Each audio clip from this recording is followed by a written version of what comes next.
Entender mejor al río Ebro. Obtener datos de la realidad bajo sus aguas, sus zonas de sedimentación y de erosión. La herramienta que utilizamos para ver más allá es la batimetría, un estudio del relieve del fondo del río.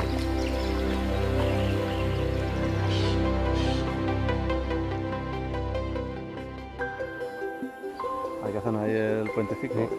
La verdad es que si no estuviera el puente, la vista del río es preciosa. Está el río estupendo.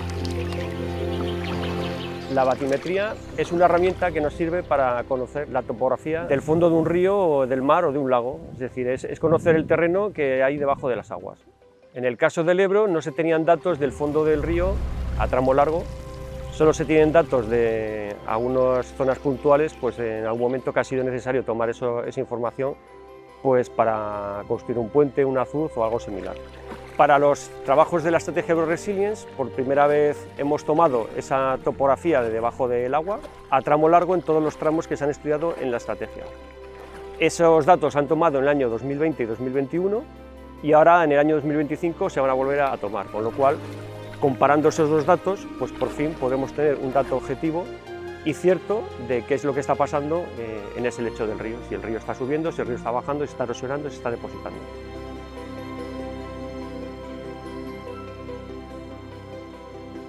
Con la topografía convencional te dan datos de tierra firme, pero el problema es que ese láser no te obtiene datos en un medio acuático, con lo que para el agua necesitamos un sonar que te permita calcular profundidades con ese medio. Al final lo que está haciendo es emitir unos sonidos que rebotan y te calculan, con el tiempo que tarda en llegar ese rebote, en volver a recibir ese rebote, calculan la altura a la que está el fondo del río. A través de la sonda batimétrica, el GPS de precisión y combinando esos datos, conseguimos un montón de datos brutos que luego hay que procesar para poder sacar unos modelos tridimensionales del fondo del río.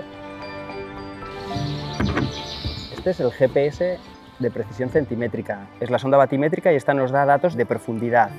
Esos datos de profundidad los georreferenciamos y ambos, tanto la sonda batimétrica como el GPS, conectan con la tablet y le envían los datos al programa que mezcla esos datos. Y nosotros complementamos el equipo con la pantalla de otra sonda Garmin que lo que hace es darnos nuestra ubicación en el río. Y eso para nosotros es importante porque lo que nos permite es generar una localización de esos datos batimétricos como nosotros queremos. O sea, si queremos hacer transectos cada 40 metros como mucho, que es lo que solemos hacer, pues vamos viendo nuestro recorrido, nuestra localización en la pantalla de la Garmin y así podemos hacer el dibujo de los datos que nosotros queremos obtener en el río. Siempre hacemos zigzags, pero cuando hay caudales altos, los zigzags a 40 metros es casi imposible hacerlos con esos caudales altos porque el flujo del río es muy potente. Entonces lo que hacemos son zigzags cada 80 metros y los cruzamos para que al final el resultado sea el mismo. Tenemos datos transversales cada 40 metros, como mucho, en el cauce del río. Eso lo que hacemos nosotros es adaptarnos a las condiciones en las que está el río. Podemos hacer estudios batimétricos con caudales como los de ahora, casi de estiaje, de 40 metros cúbicos por segundo, o podemos hacerlos como esta primavera con caudales de hasta 600 metros cúbicos por segundo y lo único que hacemos es adaptar esos zigzags o la anchura de esos zigzags al caudal que tenemos en el río en ese momento.